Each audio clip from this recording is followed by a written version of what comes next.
أعوذ بالله السميع العليم من الشيطان الرجيم من همزه ونفخه ونفسه. بسم الله الرحمن الرحيم. ربي يسر ولا تعسر وتمم بالخير ربي زدني علما. قال يا نوح إنه ليس من أهلك إنه عمل غير صالح فلا تسألني ما ليس لك به علم إني أعيذك أن تكون من الجاهلين. قال ربي إني أعوذ بك أن أسألك ما ليس لي به علم وإلا تغفر لي وترحمني أكن من الخاسرين. دو آیات مبارکہ ہیں، آیت نمبر 46 47 46 47 سورہ ہود ہے، 12واں سپارہ ہے۔ یہ اللہ تعالیٰ نے نوح علیہ السلام کے سوال پر جواب عطا فرمایا۔ نوح علیہ السلام نے فرمایا تھا ربی ان ابنی من اہلی، اے میرے رب میرا بیٹا بھی میرے گھر والوں میں سے ہے، میرے اہل میں سے ہے، اور آپ کا وعدہ، آپ کی باتیں سچی ہیں اور آپ بہترین فیصلہ کرنے والے ہیں تمام فیصلہ کرنے والوں میں سے۔ تو اللہ نے جواب میں کیا فرمایا؟ اللہ نے کہا اے نوح بے شک وہ تیرے اہل میں سے نہیں، انہ لیس من اہلک، وہ آپ کے گھر والوں میں سے نہیں ہے، بے شک اس کا عمل نیک نہیں ہے۔ اس کا عمل کیا؟ انہ عمل غیر صالح، اس کا عمل غیر صالح ہے۔ قرآن کتنا خوبصورت انداز اختیار کرتا ہے الفاظ کے چناؤ میں، آپ دیکھیں یہ نہیں کہا کہ وہ فاسق ہے، وہ فاجر ہے، وہ بد عمل ہے، بلکہ کہا غیر صالح، یعنی صالح کا لفظ ہے اس کے ساتھ غیر لگا دیا، یعنی اس کے عمل جو ہیں غیر صالح ہیں، یعنی اچھے عمل میں سے نہیں ہیں، بے شک اس کا عمل نیک نہیں ہے، لہٰذا تم مجھ سے اس چیز کا سوال نہ کرو جس کا آپ کو کوئی علم نہیں ہے۔ اب آپ یہ بتائیے کہ نوح علیہ السلام کو اللہ کے بتائے بغیر یہ نہیں پتا چلا کہ ان کا بیٹا دیندار ہے، ایمان والا ہے یا بے ایمان والا ہے؟ تو اب آپ بتائیے کہ جو آپ کے پیر صاحب کو یا آپ کے بزرگوں کو بغیر اللہ کے بتائے کیسے پتہ چل جاتا ہے؟ کیا ان کے پاس وحی آتی ہے؟ سوچئے تھوڑی دیر کے لیے۔ بے شک میں تجھے یعنی آپ کو نصیحت کرتا ہوں، کون؟ اللہ تعالیٰ ہی کہتا ہے انی اعظک، کہ تم، یہاں ترجمہ ہے جاہلوں میں سے نہ ہو جاؤ، یعنی من الجاہلین، یعنی آپ یعنی ایسی باتیں نہ کیجئے جو بے علم لوگ کرتے ہیں، ٹھیک ہے؟ یعنی آپ ایسی چیزوں کا سوال نہ کیجئے۔ اللہ تعالیٰ ہم سب کو اپنے حفظ و امان میں پناہ میں رکھے، اللہ تعالیٰ ہم سب کو ہر طرح کی نافرمانی سے بچائے، کہ ایسے عمل سے بھی بچائے جس سے اللہ ناراض ہو جاتے ہیں۔ قال، عرض کی کس نے؟ نوح علیہ السلام نے، ربی اے میرے رب، انی میں نے کہا، نوح علیہ السلام نے کہا کہ بے شک اے میرے رب، بے شک میں تیری پناہ میں آتا ہوں، اعوذ بک، میں آپ کی پناہ میں آتا ہوں اس سے کہ میں آپ سے اس چیز کا سوال کروں جس کا مجھے کوئی علم نہیں ہے، اور اگر آپ نے مجھے معاف نہ کیا، وَإِلَّا تَغْفِرْ لِي، اگر میری مغفرت نہ کی، وَتَرْحَمْنِي، اور مجھ پر رحم نہ کیا، اگر آپ نے مجھے معاف نہ کیا، میری بخشش نہ کی اور مجھ پر رحم نہ کیا، تو میں خسارہ پانے والوں میں سے ہو جاؤں گا۔ جو حدیث میں بخاری شریف میں حدیث شفاعت ہے، نوح علیہ السلام کے پاس جب لوگ آئیں گے تو نوح علیہ السلام اپنا یہی عذر پیش کریں گے کہ میں آج اللہ سے ڈرتا ہوں کیونکہ میں نے دنیا میں اللہ تعالیٰ سے ایک ایسی چیز کا سوال کر دیا تھا جس کا مجھے سوال نہیں کرنا چاہیے تھا، یعنی اپنی بیٹے کی معافی کے بارے میں نے سوال کیا تھا اور مجھے وہ سوال نہیں کرنا چاہیے تھا، تو آج میں اللہ کے پاس کیسے جاؤں شفاعت کرنے کے لیے، کیسے جاؤں سفارش کرنے کے لیے؟ یہ حدیث شفاعت میں بات موجود ہے، بخاری شریف دیکھ سکتے ہیں اور دیگر احادیث بھی دیکھ سکتے ہیں۔ اللہ تعالیٰ ہم سب کو اپنی ناراضگی، اپنے غضب سے بچائیں۔ اللہ کا غضب ڈرنے کی چیز ہے۔ کچھ لوگ پیر بن جاتے ہیں اور لوگ ان کو ایسا بزرگ بنا دیتے ہیں کہ بس وہ جو کچھ بھی کہہ دیں، غلط صحیح سب کو وہ بس اوکے کر دیتے ہیں کہ سب کچھ صحیح ہے، اور ان کو سمجھتے ہیں کہ جیسے کہ ان کے پاس غیب کا علم آ گیا ہے۔ حالانکہ قرآن پڑھے تو پتہ چلتا ہے کہ انبیاء علیہ السلام بھی ہر جگہ اپنے یعنی غیبی علوم کی نفی کرتے ہیں، بس اسی علم کو بتاتے ہیں جو اللہ تعالیٰ نے آپ کو خبریں دی ہیں۔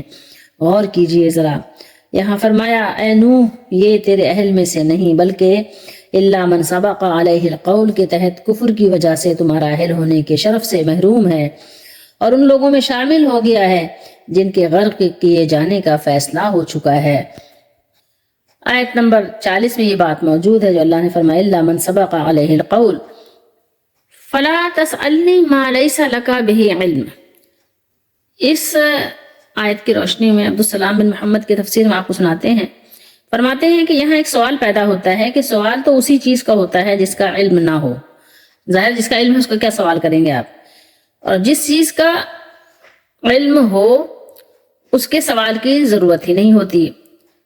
تو انہوں نے فرمایا کہ اس کے دو جواب ہیں۔ دراصل عربی میں سوال کا لفظ مانگنے کے معنی میں بھی آتا ہے اور پوچھنے کے بارے میں بھی۔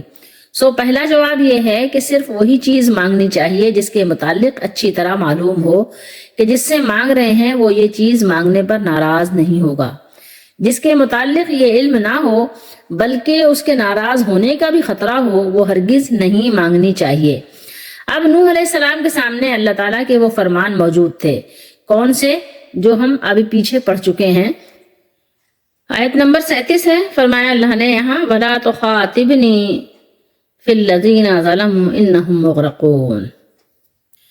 خطاب اور خطبہ اور مخاطب اور مخاطب یہ سارے الفاظ تو آپ اردو میں بھی بولتے ہیں۔ تو اللہ تعالیٰ نے فرمایا تھا اور مجھ سے ان لوگوں کے متعلق بات مت کرنا جنہوں نے ظلم یعنی کفر اور شرک کیا ہے، بے شک وہ غرق کیے جانے والے ہیں۔ تو یہ بات اللہ تعالیٰ نے نوح علیہ السلام کو پہلے بتا دی تھی کہ جب طوفان آئے گا اور وہ غرق کیے جائیں گے تو جتنے بھی ظالم ہیں ان کے متعلق آپ بات مت کیجیے گا، اور انہی لوگوں میں حضرت نوح علیہ السلام کا بیٹا بھی شامل تھا۔ تو خیر، اور دوسرا جواب یہ ہے کہ اللہ تعالیٰ نے نوح علیہ السلام کی درخواست کا جواب تو انہو لیس من اہلک، اللہ تعالیٰ نے بتا دیا نوح علیہ السلام سے کہ وہ آپ کے گھر والوں میں ہے ہی نہیں، کیونکہ مومن اور کافر کا کوئی رشتہ ہی نہیں ہے، مومن اور مشرک کا کوئی رشتہ ہی نہیں ہے۔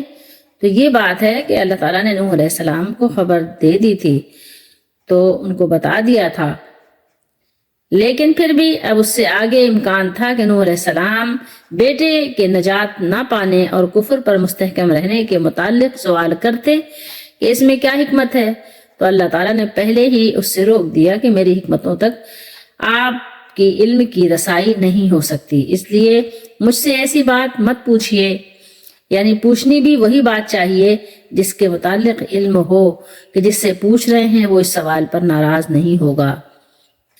لیکن بات یہ ہے کہ انسان پوچھتا وہی ہے جو معلوم نہ ہو، لیکن مرضی معلوم ہونی چاہیے کہ جس سے پوچھ رہے ہیں وہ ناراض تو نہیں ہوگا۔ اور اللہ تعالیٰ کی شان، وہ تو شہنشاہ ہے، وہ تو بادشاہ ہے، بادشاہوں کا بادشاہ ہے، وہ تو مالک الملک ہے، وہ جبار و قہار ہے، وہ غفار و ستار ہے، وہ رحمان و رحیم ہے، وہ مالک الملک ہے، وہ تمام جہانوں کا پالنے والا رب العالمین ہے۔ تو اس سے ظاہر ہے انسان کو تقوی بھی، ڈر بھی، خوف بھی ویسے ہی رکھنا چاہیے۔ انبیاء علیہ السلام تو اللہ سے بہت ہی ڈرتے ہیں۔ یہ سبق تو میرے اور آپ کے لیے ضروری ہے کہ میں اور آپ اللہ سے ایسے ڈریں جیسے ڈرنے کا حق ہے۔ یا ایھا الناس اتقوا ربکم الذی خلقکم من نفس واحدہ، یا ایھا الناس اتقوا اللہ، اے لوگو اللہ سے ڈرو، یا ایھا الذین آمنوا اتقوا اللہ حق تقاتہ، اے ایمان والو اللہ سے ڈرو جیسا اس سے ڈرنے کا حق ہے۔ اللہ نے فرمایا کہ میں آپ کو واعظ نصیحت کرتا ہوں، انی اعظک ان تکون من الجاہلین، مطلب یہ ہے کہ اس حقیقت کو جاننے کے بعد اگر ایسا سوال آپ نے کیا تو پھر آپ بے علم ہو کر رہ جائیں گے۔ تصور کیجئے، لیکن یہ بات ہے اللہ اور اس کے نبی کی، یہ میری اور آپ کی بات نہیں ہے۔ یہاں محتاط انداز اختیار کرنا چاہیے۔ اللہ تعالی ہم سب کو صحیح طریقے سے قرآن مجید کو سمجھنے کی توفیق دے۔ جو لوگ اپنے پیروں اور بزرگوں کے بارے میں غلو کرتے ہیں ان کو غور کرنا چاہیے کہ اللہ تعالیٰ کی شان کیسی ہے۔ اللہ کی شان کے بارے میں بہت زیادہ انسان کو ایک محتاط رویہ اختیار کرنا چاہیے۔ انبیاء کی شانیں بہت بلند ہیں، لیکن بہرحال وہ اللہ کے بندے اور اللہ کے بھیجے ہوئے، اللہ کے عطا سے اللہ کے رسول، اللہ کے نبی ہیں۔ تو پھر جب ان کے بارے میں اللہ تعالیٰ نے ایسی باتیں بیان کی ہیں تو پھر عوام الناس پھر ان کے سامنے کیا حق رکھتے ہیں، کیا حیثیت رکھتے ہیں کہ ان کے بارے میں لوگ اتنا غلو کریں، بڑھا چڑھا کر بے شمار فضول باتیں کریں۔ تو بہرحال ڈرنا چاہیے انسان کو۔ نوح علیہ السلام نے عرضی پیش کی، عرض کیا قال ربی انی اعوذ بک۔ آپ دیکھیے ذرا غور کیجئے الفاظ پر، نوح علیہ السلام شاید پدری محبت کی وجہ سے یہ سمجھ بیٹھے کہ بیٹا چاہے کافر ہو گھر والوں میں شامل ہے اور اس کے لیے دعا کی جا سکتی ہے، لیکن جو ہی اللہ تعالیٰ نے انہیں تنبیہ کی کہ ایک کافر بیٹے کو نسبی قرابت کی بنا پر اپنا اہل سمجھنا صحیح نہیں ہے، تو وہ فوراً چوکنا ہوئے اور اللہ کے حضور اپنی غلطی پر معافی مانگی، اور اس کے بعد توبہ کی۔ پناہ کس سے لی؟ اللہ ہی سے پناہ لی ہے، اور کہا کہ اللہ تعالیٰ میں آپ سے پناہ مانگتا ہوں کہ میں آپ سے ایسی باتیں، ایسا سوال کروں ایسا جس کا مجھے علم نہیں ہے، جس کے بارے میں میں جانتا ہی نہیں ہوں۔ پھر معافی مانگی، اللہ سے رحمت مانگی، اس سے مغفرت طلب کی، اور اپنے آپ کو خسارہ پانے والوں میں سے بچانے کی اللہ تعالیٰ سے التجا کی۔ ذرا غور کیجئے، لیکن نوح علیہ السلام نے توبہ کی، لیکن پھر بھی یہ نہیں کہا کہ پھر میں ایسا نہیں کروں گا، اب آئندہ سے مجھ سے ایسی لفزش نہیں ہوگی، کیونکہ اگر آپ یہ کہتے ہیں نا کہ میں آئندہ ایسا کبھی نہیں کروں گا اور میں کبھی نہیں کر سکتا آئندہ ایسا، تو اس میں ایک دعویٰ نکلتا ہے کہ انسان دعویٰ کر رہا ہے، اور بندے کبھی دعویٰ نہیں کیا کرتے۔ بندے کو دعوے پر کیا مقدور ہے، اس کے اختیار میں نہیں ہے۔ ہمیں تو اسی کی پناہ مانگنے کی حاجت ہے کہ وہی ہمیں بچا سکتا ہے جو ہمارا مالک ہے، اور ہم میں خود بچنے کی تو کوئی طاقت اور کوئی تاب نہیں ہے۔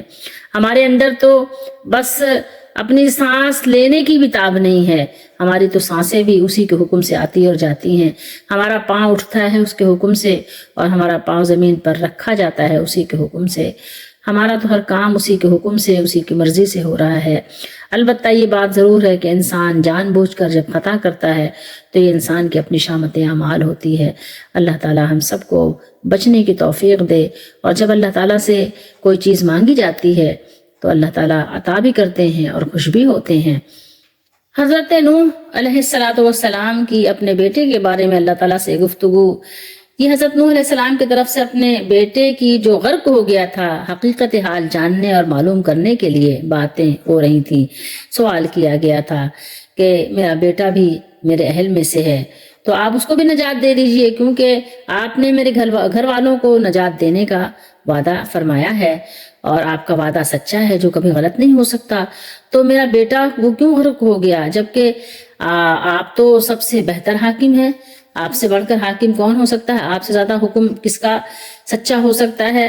قال یا نوح انہ لیس من اہلک، اللہ نے فرمایا اے نوح وہ آپ کے اہل میں سے نہیں ہے، یعنی جن کو میں نے نجات دینے کا وعدہ کیا ہے، کیونکہ میں نے تو آپ کے اہل میں سے ان کو نجات دینے کا وعدہ کیا ہے جو آپ کے ساتھ ایمان لائیں گے، اسی لیے فرمایا وَأَهْلَكَ إِلَّا مَنْ سَبَقَ عَلَيْهِ الْقَوْلُ مِنْهُمْ۔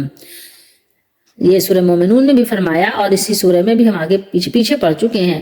اور جس شخص کی نسبت حکم ہو چکا ہے کہ ہلاک ہو جائے گا، اس کو چھوڑ کر اپنے اہل و عیال کو سوار کر لو۔ اور نوح علیہ السلام کے اس بیٹے کے بارے میں بھی یہ حکم ہو چکا تھا کہ اپنے باپ اور اللہ کے نبی حضرت نوح علیہ السلام کے ساتھ کفر کرنے اور ان کی مخالفت کرنے کی وجہ سے غرق ہو جائے گا۔ فرمان الہی ہے انہو لیس من اہلک، بے شک وہ آپ کے اہل میں سے نہیں ہے، یعنی آپ اس اہل سے نہیں ہے، یعنی آپ کا وہ بیٹا اس اہل سے نہیں ہے، ان گھر والوں میں سے نہیں ہے جن کا نجات کا میں نے آپ سے وعدہ کیا ہے۔ اللہ تعالیٰ نے جن کے لیے آپ سے وعدہ کیا ہے، آپ کا یہ بیٹا ان لوگوں میں شامل نہیں ہے۔ اور امام عبد الرزاق نے حضرت ابن عباس رضی اللہ تعالیٰ عنہما کی روایت کو بیان کیا ہے کہ یہ بیٹا تو نوح علیہ السلام ہی کا تھا، مگر اس نے اپنے عمل اور نیت سے حضرت نوح علیہ السلام کی مخالفت کی، لہٰذا اس کے اہل میں سے ہونے کی نفی کر دی گئی کہ وہ اہل میں سے نہیں ہے، وہ نوح علیہ السلام کے گھر والوں میں سے نہیں ہے۔ اب میں آپ کو تھوڑی سی تفسیر پیر محمد شاہ کرم الازہری کی ضیاء القرآن سے بتانا چاہوں گی۔ وہ فرماتے ہیں کہ حضرت نوح علیہ السلام کا بیٹا انہو عمل غیر صالح کی تفسیر میں کہ وہ بد عمل اور بد کردار تھا، اور ایسے شخص کو نبوت کے پاک خاندان کا فرد شمار نہیں کیا جا سکتا۔ دیکھیں بد عمل اور بد کردار ہونا تو ایک یعنی بری بات ہے، لیکن اصل بات یہ نہیں ہے، اصل بات یہ ہے کہ کافر اور مشرک ہونا، کیونکہ کافر اور مشرک کی مغفرت نہیں ہے، اس کے علاوہ تو ہر ایک کی معافی بہرحال ہے۔ یہ بات ذہن نشین کرنی چاہیے۔ بہرحال میں آپ کو ضیاء القرآن سے کچھ اور ان کی تفسیر بتانا چاہتی ہوں۔ وہ فرماتے ہیں کہ معلوم ہوا کہ اللہ تعالیٰ کے نزدیک مقبولیت کا سبب صرف کسی نیک اور بزرگ کی اولاد ہونا نہیں بلکہ ایمان اور عمل صالح ہے۔ یہ بات اچھی طرح ذہن نشین کر لیں۔ پیر محمد شاہ کرم الازہری جو فرماتے ہیں کہ ضیاء القرآن میں کہ کسی نیک اور بزرگ کی اولاد ہونا مقبولیت کا سبب نہیں ہے۔ سمجھ رہے ہیں؟ یہ وہ خود لکھ رہے ہیں۔ جیسے کہ لوگوں کا زوم ہوتا ہے، لوگوں کا خیال ہوتا ہے کہ ہم تو بڑے باپ کے بیٹے ہیں، ہم تو بزرگ کے بیٹے ہیں، ہم تو پیر کے بیٹے ہیں، ہم تو مولانا صاحب علامہ حضور کے بیٹے ہیں۔ نہیں بھائی، یہاں فرما رہے ہیں وہ خود کہ مقبولیت کا سبب صرف کسی نیک اور بزرگ کی اولاد ہونا نہیں بلکہ ایمان اور عمل صالح ہے۔ اگر کوئی نعمت ایمان سے محروم ہے تو اس کو کسی بزرگ باپ کا بیٹا ہونا کوئی فائدہ نہ دے گا، خواہ وہ باپ نوح علیہ السلام جیسا عظیم المرتبت نبی ہو۔ اللہ تعالیٰ کے نزدیک نجات اور ترقی کا یا درجات، انہوں نے لکھا ہے کہ درجات کا دار و مدار ایمان اور صالح عمل پر ہے۔ جس کی موت کفر پر ہوئی اس کے لیے بخشش نہیں اور نہ اس کے لیے کسی کی شفاعت قبول ہوگی، لیکن جو ایماندار ہو مگر شومِ قسمت سے گناہوں کا ارتکاب کرتا رہا ہو اس کے لیے شفاعت اور بخشش کا دروازہ کھلا ہے۔ جو لوگ اس واقعے سے انبیاء اور صلحاء کی شفاعت کا انکار کرتے ہیں وہ بھی حق و انصاف سے دور ہیں، اور جو اس گھمنڈ میں احکام الہی کی نافرمانی کرتے ہیں کہ وہ فلاں بزرگ کی اولاد سے ہیں، ان کی سیاہ بختی بھی دید عبرت نگاہ کو خون کے آنسو رلاتی ہے۔ کیا انہیں یہ خیال کبھی نہیں آتا کہ جس رب ذوالجلال کے ہر حکم کی بجا آوری ان کے بزرگ آباء و اجداد کی زندگی کا واحد نصب العین تھا، جنہوں نے ایک قدم بھی تقوی کی راہ سے ادھر ادھر نہیں رکھا، ان کی اولاد ہو کر اس پروردگار عالم کی نافرمانی کر رہے ہیں جس کریم نے ان کے بزرگوں کی شب بیداریوں، اشک باریوں، نیاز مندیوں اور دل گدازیوں پر رحم فرما کر انہیں عزت و ناموری کے اتنے بلند مقام تک پہنچایا۔ کیا ان کے فرزندوں کو یہ بات زیب دیتی ہے کہ وہ اپنے مولائے کریم کی اطاعت و بندگی کو چھوڑ کر اس کی نافرمانی کو اپنا شعار بنائیں؟ اس غلط نظریے نے ان شریف خاندانوں کو جتنا نقصان پہنچایا ہے شاید ہی کسی اور حادثے نے پہنچایا ہو۔ کاش ان خاندانوں کے چشم و چراغ اپنی ذمہ داریوں کو پہچانیں اور خداداد صلاحیتوں کو خدمت دین اور خدمت خلق کے لیے استعمال کریں تو وہ دیکھیں گے کہ اللہ تعالیٰ ان پر کتنی بخششیں فرماتا ہے اور ان کی وجہ سے کتنی خلق خدا کو ہدایت ہوتی ہے۔ وہ ذرا سوچیں، اگر وہ بخش بھی دیے گئے تو اپنی غفلت اور بدعملی کی وجہ سے ان کے مقامات میں جو تنزل اور ان کے درجات میں جو انحطاط ہوا ہے کیا وہ کچھ کم افسوسناک ہے؟ کیا انہوں نے دانائے شیراز کا یہ شعر بھی نہیں سنا؟ حقا کے عقوبت دوزخ برابر است، رفتن بپائے مرد ہمسائے در بہشت۔